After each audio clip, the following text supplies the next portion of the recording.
करती।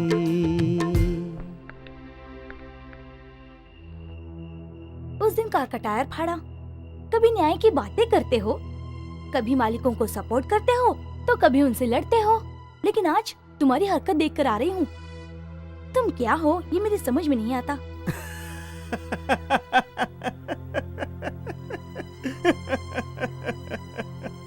25 साल मैंने जिसके साथ जिंदगी गुजारी वो कौन है मुझे आज पता चला। तुमसे तो मेरी मुलाकात 2-4 दिन की है, भला तुम मुझे कैसे जानोगे।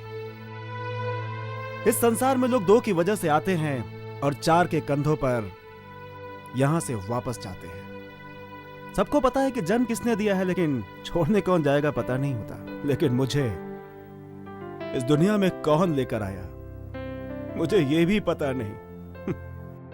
सब कुछ जानते हो, तुम सिर्फ नाटक कर रहे हो। अगर तुम पढ़े लिखे होते तो ये बात तुम्हारी समझ में आ जाती। हाँ, पढ़ना लिखना तो मैं भी चाहता था, लेकिन तुम्हारे जैसे पैसे वालों की वजह से मैं पढ़ नहीं सका। बचपन में मैं एक पैसे वाले के घर में नौकरी करता था। उसके घर में एक ट्यूशन मास्टर आता था। उस घर की बच्ची से मास्टर ने पूछा कि राम को कितने साल का वनवास हुआ था।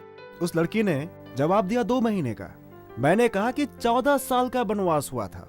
उसकी माँ ने उसे मारने के बजाय मुझे ही घर से निकाल दिया। इसी वजह से मैं नहीं पढ़ सका। माफ करना मुझे, इसी वजह से मैं अनपढ़ रह गया। सर, मेरे पिताजी अपने शराब के शौक के लिए मुझे यहाँ काम पर भेजते हैं। क्या? तू पढ़कर बड़ा कलेक्टर बनने वाला है? हाँ? तुझे घर में क्या पढ़ाने के लिए रखा है? और तू दुनिया वालों को बताएगा कि तू मेरी बेटी से ज्यादा पढ़ा लिखा है? भाग यहाँ से। हीरा, तुम? हीरा, हीरा, हीरा, तुम? मैं? लता!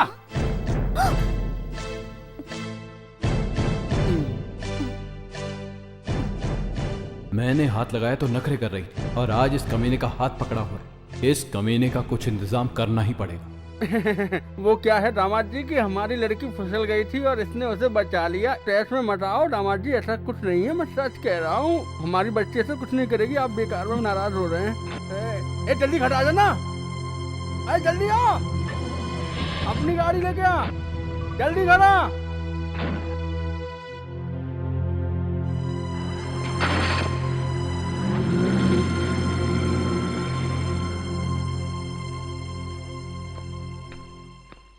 मालिक, अपने लोग हीरा को पकड़ के यही ला रहे हैं। उसने तुझे छूने की कोशिश की ना, अब देखती जा उसका क्या हाल करवाता हूँ। अरे अरे उतारो मुझे, अरे छोड़ो। मालिक! सीटी बजाई तो मिला के ऊपर आ रहा है। मालिक, मुझे माफ कर दो सर। जब मुझे पता चला कि मैं अनाथ हूँ, मैंने गुस्से में आकर ऑफिस में तोड़ फोड़ की फाइलें फाड़ दी सर, क्योंकि मैं अनाथ हूँ सर। इसके लिए तू कुछ भी करेगा, तोड़ फोड़ करेगा, दादागिरी करेगा। मुझे माफ कर दो तू सर। अनाथ है, लावारिस है, तो तू मेरा तोड़ फोड़ करके नुकसान करेगा क्या? देखते क्या हो, मारो इसे। नहीं नहीं नहीं नहीं नहीं नहीं, मैं अपनी गलती मानता हूँ सर। पता नहीं ये लोग मुझे कहाँ कहाँ मारेंगे सर। वैसे तो ये लोग मेरे हाथ से बहुत पहले मार खा चुके हैं सर। मैं इन्हें पहले से बता देता हूँ कि इन्हें कहाँ कहाँ मारना है चल सर। जल्दी बता। बस बताता हूँ सर। अरे रुक ना, बताता हूँ तुझे। मैंने ऐसे मारा था। अरे बाप रे, इन्हें मैंने पहले ही कहा था सर।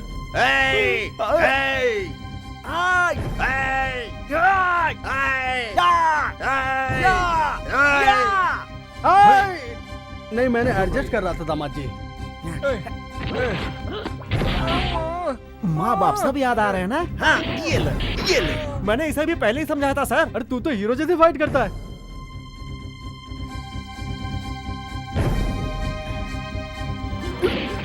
बाप रे, अरे मेरे टांग में लग गई, बहुत दुख रहा है। अरे बाप रे, ये मुझे ना बताने अजय कहाँ मारना है।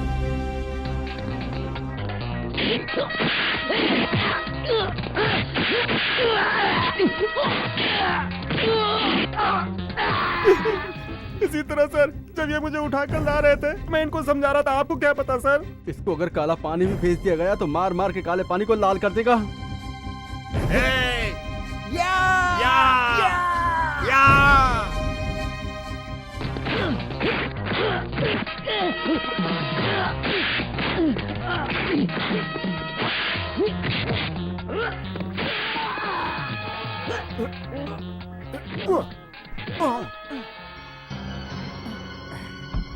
मैं भी खिलाड़ी हूँ। क्या वे खिलाड़ी, अब देख मेरा पंच।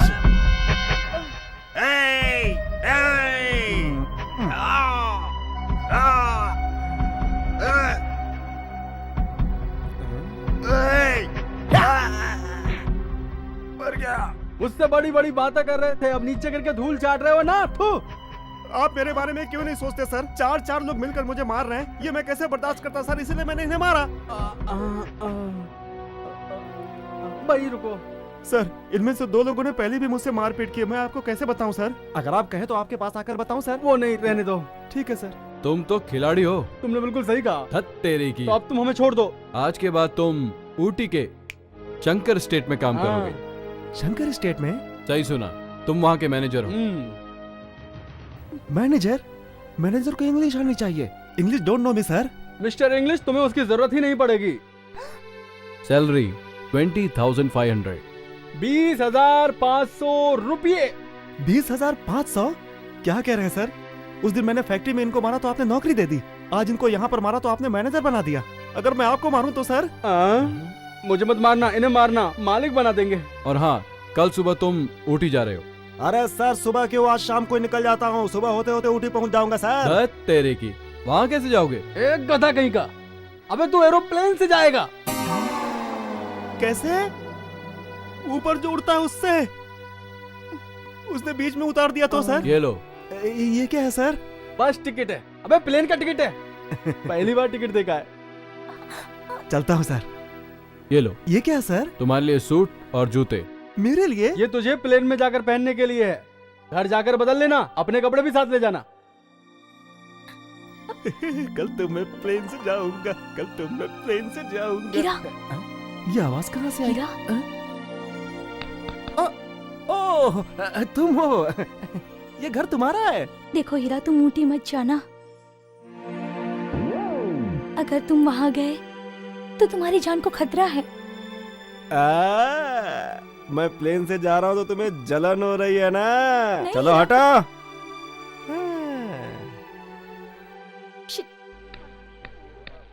क्या चाहिए आप सबको?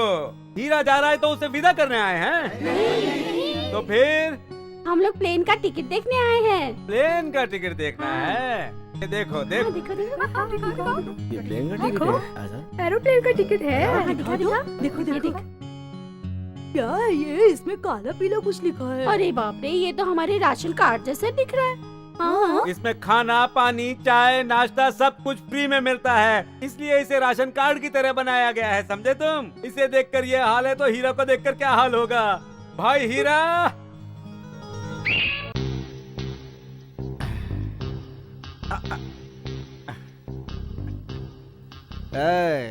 हीरा क्या है, देख लिया ना? सब हिल गए ना? हाँ? अरे ये तो हीरो दिख रहा है।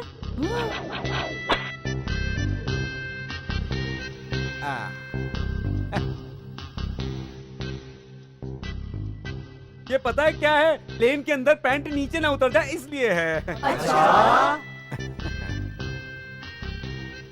ये किस लिए है पता है? नाक बहा तो उसे पहुंचने के लिए।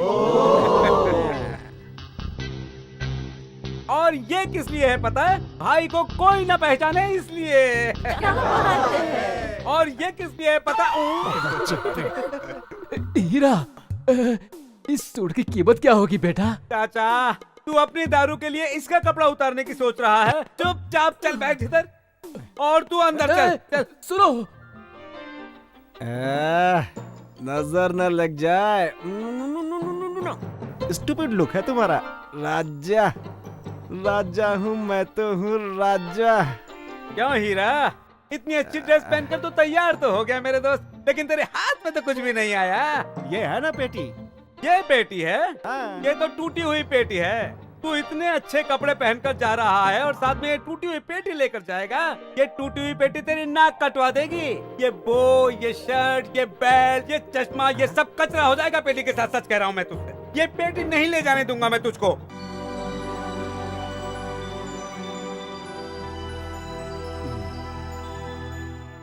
अरे मालिक, मैं एक भिखारी हूँ मालिक। आप ऊटी में नहीं दिखते हो मालिक, प्लीज कुछ देते जाओ ना। ऊटी में पहली मुलाकात एक पागल से? शिमला में रहता था, नौकरी नहीं मिली तो ऊटी में भीख मांग रहा हूँ।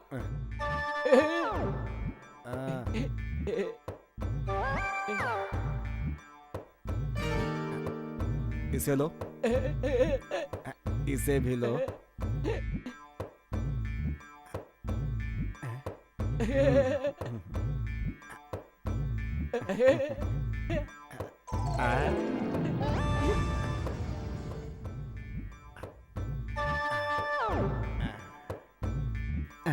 चश्मा देना, कोट देना।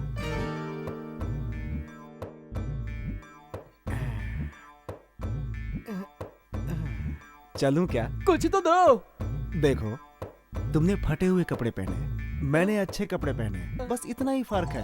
मैं भी भिखारी हूँ तुम्हारी तरह। सेठ विश्वनाथ जी का स्वागत है।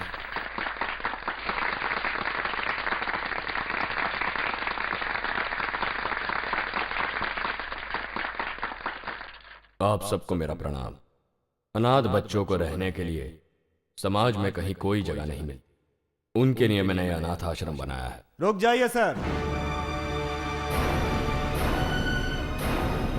हम लोग जानते हैं आप जैसे दौलतमंद लोग जवानी में किए हुए पाप को छुपाने के लिए, बुढ़ापे में पुण्य कमाने के लिए इस तरह का आश्रम बनवाते हैं। आप सब जरा शांत हो जाइए। बेटा, अगर तुम कुछ कहना चाहते हो तो यहाँ स्टेज पर आकर कहो। देख लिया, ये ड्रेस देखकर आप लोग समझते होंगे कि मैं पढ़ा लिखा हूँ, लेकिन मैं भी एक लावारिस हूँ। हाँ, मेरे प्यारे भाइयों और बहनों, मैंने आप लोगों को इसलिए ऐसा बुलाया क्योंकि मैं भी आप लोगों की तरह लावारिस हूँ।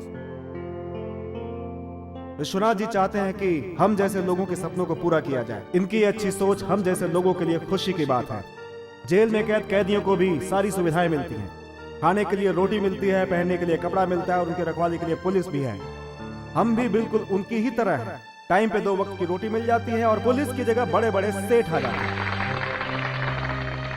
गलती तो ये करते हैं और सजा भोगने के लिए हमें छोड़ देते हैं इस दुनिया में, लेकिन इनको सजा कौन देगा? जवानी में किए हुए पाप को छुपाने के लिए ये लोग अनाथ आश्रम खोल देते हैं और हमसे मिलने भी आते हैं। और हम जैसे नाजायजों को अपनाने में इन्हें शर्म आती है। उनमें से कुछ तो मर जाते हैं, लेकिन जो जिंदा रह जाते हैं उन्हें यह समाज लावारिस कहता है। इस तरह की गलती के जिम्मेदार मर्द ही होते हैं। लड़के ने अच्छा काम किया तो माँ बाप का नाम होता है, अगर माँ बाप ने बुरा काम किया तो क्या कहेंगे? आप ही बताइए। ये पैसे वाले सेठ लोग गरीब की लड़की को फंसाकर उनसे शादी का वादा करके उनके गले में मंगलसूत्र के बजाय बदनामी का फंदा डाल देते हैं। पहले ऐसे लोगों को ढूंढकर सजा देनी चाहिए, बाद में हमें सजा देना।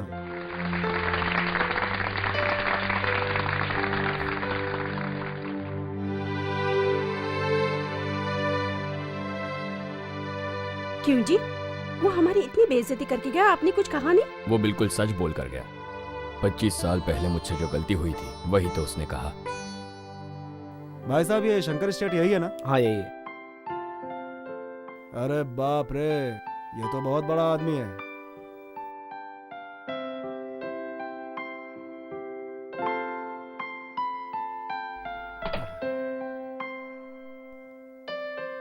सर,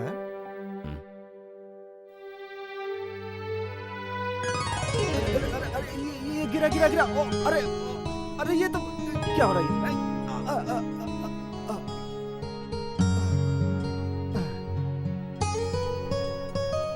अरे, ये घर है?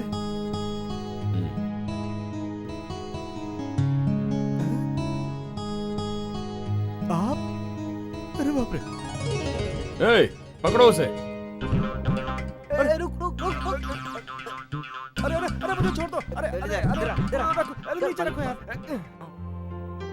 सर, मुझे माफ कर दीजिए सर, मुझे पता नहीं था कि ये आपका घर है सर। मैं तो इस पते को ढूंढ रहा था सर। देखिए देखिए सर, यही पता है सर। देखिए सर, तुम गलत घर में नहीं आए हो, बिल्कुल सही जगह पहुंचे हो। Thank you sir. ये मेरा इकलौता बेटा है। मर गया? बेटा है आपका? समझ गया मैं। नौकरी नहीं मिलेगी यहाँ, जाता हूँ यहाँ से। जाने से पहले एक बात कहूंगा सर। सर, मेरा जन्म आज से 30 साल पहले हुआ था सर, नवंबर के महीने में। तब से बहुत परेशान हूँ सर। जहाँ जाओ लात घुसा खाने को मिलता है सर। कूली का काम किया, कंडक्टर का काम किया, ऑफिस बॉय का काम किया, होटल में प्लेट तक साफ किया सर। आपके लड़के से मिलने के बाद मेरी जिंदगी में एक टर्निंग पॉइंट आया सर। उन्होंने मेरा हुलिया बदल कर नया सूट पहनने के लिए दिया सर। क्या कहूँ, उन्होंने मेरी जिंदगी बदल दी सर। आपके आदमी आकर मुझे मारे इसके पहले मैं यहाँ से जाना चाहता हूँ सर। इसी में मेरी इज्जत है सर। जाता हूँ सर, प्लीज सर। बेटा हीरा हीरा हीरा, तुम कहाँ तक पढ़े हो? सर, बुजुर्गों ने कहा है कि जैसे जैसे आदमी की उम्र बढ़ती जाती है वैसे वैसे आदमी की बुद्धि भी कम होती जाती है सर। इसीलिए दूसरी तक ही पढ़ा हूँ सर। पढ़े लिखे नहीं हो तो क्या हुआ? तुम्हारी ये अच्छी अच्छी बातें सुनने के बाद मैंने ये फैसला कर लिया है कि तुम यही नौकरी करोगे। मैं सच कहता हूँ सर, आपकी इस रहमदिली से मुझे बहुत खुशी मिली है।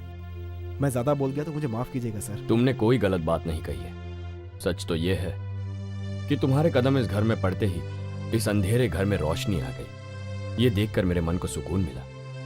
सर, आप क्या कहना चाहते हैं मैं समझ नहीं पा रहा हूँ सर। तुम तुम्हारी इतनी हिम्मत, तुम यहाँ तक पहुँच गए? Out out? Get out. अरे बाप रे, माँ जी आप तो महालक्ष्मी हैं, लेकिन महाकाली की अवतार लग रही हैं। मुझे छोड़ दीजिए। कुछ देर पहले मालिक की बात सुनकर तसल्ली मिली थी, अब आप बीच में आकर टर्निंग पॉइंट क्यों देना चाहती हैं? चुप करो, बहुत खूब। तुम जो भी बकवास करोगे हम क्या उसे चुपचाप सुनेंगे? अगर इसकी बातें हमारे क्लब के मेंबर सुन लेंगे तो हमारी इज्जत क्या रहेगी? देख लिया बेटा, तुमने जो सच्ची बात कही वो भी इसे पसंद नहीं आई। ये इस बात से खुश है कि तुम्हारी बातें इसकी सोसाइटी ने नहीं सुनी, और यही मेरी बदनसीबी है। क्यों जी, तुम्हें क्या हुआ? किसी लावारिस के ये कोई लावारिस नहीं है, ये मेरा बेटा है। मेरा मतलब हमारे बेटे शंकर ने इसे यहाँ भेजा है। क्या? इसे शंकर ने भेजा? किस लिए? आपके स्टेट में मैनेजर की नौकरी के लिए। शाबाश, सही जगह नौकरी के लिए भेजा है। मेरा बेटा खिलाड़ी है, किसे कहाँ पर नौकरी देनी है वो अच्छी तरह जानता है। सुनिए, साहब को तुरंत काम पर भिजवा दीजिए। शुक्रिया। जल्दी जाओ। हीरा, तुम मैनेजर की नौकरी मत करना, वापस गांव चले जाओ। आप वापस जाने की बात क्यों कर रहे हैं सर? पहले माँ जी नौकरी पर नहीं रख रही थी और अब आप मुझे मना कर रहे हो सर। आखिर इसके पीछे चक्कर क्या है मुझे कुछ समझ में नहीं आ रहा सर। मैं तुम्हें सब समझा क्या रहा हूं। क्या क्या आ मुझे, जाओ। मुझे कुछ समझ में नहीं आ रहा सर। एक तरफ माँ जी, दूसरी तरफ आप सर। वो सुनो हीरा, तुम उस फैक्ट्री में काम नहीं करोगे। चुपचाप यहां से वापस चले जाओ, वरना जिंदा नहीं जा पाओगे। ऐसी नौकरी किस काम की? देखो हीरा, तुम ऊटी मत जाना। अगर तुम वहां गए तो तुम्हारी जान को खतरा है। सर, अब मैं वापस नहीं जाऊंगा सर। मैं किसी को पकड़ता नहीं हूं और पकड़ता हूं तो छोड़ता नहीं हूं। न्याय हो तो न्याय की बात करता हूं, अन्याय हो तो अन्याय की। सर, ये जगह मुझे बहुत पसंद आ गई। अब जब तक मैं जिंदा रहूंगा इसी मिट्टी के लिए अपनी जान लगा दूंगा सर। मरने के बाद भी इसी मिट्टी में जलकर खाक हो जाऊंगा सर। मुझे ये नौकरी पसंद नहीं आई तो वापसी का रिटर्न टिकट भी मिला है सर। आज के बाद वापस जाना ही नहीं है सर, यहीं पर सेटल होना है। मुझे इस कंपनी से जुड़े हुए 20 साल हो गए। मुझे कंपनी ने कभी बस से भी नहीं भेजा और आप फ्लाइट से आए हो। किस्मत है यार, किस्मत। अच्छा, ये आपने बेल्ट किस लिए लगाया है? पैंट सरक ना जाए इसलिए क्या? क्या तुम मेरा मजाक उड़ा रहे हो? यही वो घर है जिसमें तुम्हें रहना है। अरे, यहाँ पर इतना अंधेरा क्यों है यार? चश्मा उतार कर देखो। मेरे लिए सीमेंट का घर? झोपड़े वाले हो क्या? तूने मुझे झोपड़ा वाला कहा, क्यों? माफ कर दो। मेरा हेयर स्टाइल देखकर छोटा कर रहे हो तुम? मुझे माफ कर दो। मेरा नया जूता देखकर तुम छोटा समझ रहे हो मुझे? मुझे माफ कर दो। वो छोड़ो, मेरा ड्रेस देखकर तुम छोटा समझ रहे हो मुझे? माफ कर दो। बिल्कुल, मैं छोटे घर से ही हूँ। इसमें गलत क्या है? गलत क्या है इसमें? हिंदुस्तान का 70% इलाका क्या है? क्या है? गांव है। और यहाँ पर 50% लोग क्या है? गरीब हैं। और 10% क्या है? क्या है? गंदगी। और 10% क्या है? क्या है? शमशान घाट।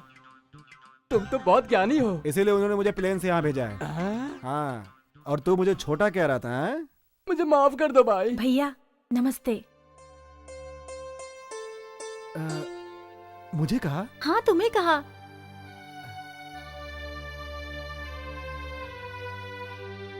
क्या हुआ भैया, मुझे ऐसे क्यों देख रहे हैं? कुछ नहीं बहन, मुझे हर कोई गरीब, बेसहारा, बेरोजगार और नालायक, लावारिस इसी नाम से बुलाते हैं। मुझे जिंदगी में पहली बार भैया कहकर बुलाने वाली तुम हो। अरे भैया, पास ही में मेरा फोटो स्टूडियो है, चलिए ना भैया तुम्हारा एक फोटो निकालते हैं। फोटो सिर्फ 10 रुपए में। 10 रुपए में? पैसा बाद में दे देना। इसके और इसके भाई के स्टूडियो में फोटो निकालने कोई नहीं जाता, इसलिए तुम्हें फंसा रही है। मुझे फोटो का कोई शौक नहीं है, लेकिन साथ में शेर होगा तो चलेगा, ठीक है? इसके लिए तुम्हें गोपी के फोटो स्टूडियो में जाना पड़ेगा। क्यों? हमारे स्टूडियो में सब है, चलो ना भैया। हाँ। पिए, तुमने मुझे झोपड़े वाला कहा ना? अरे मुझे माफ कर दो, झोपड़े वाला मैं हूँ। सही कहा।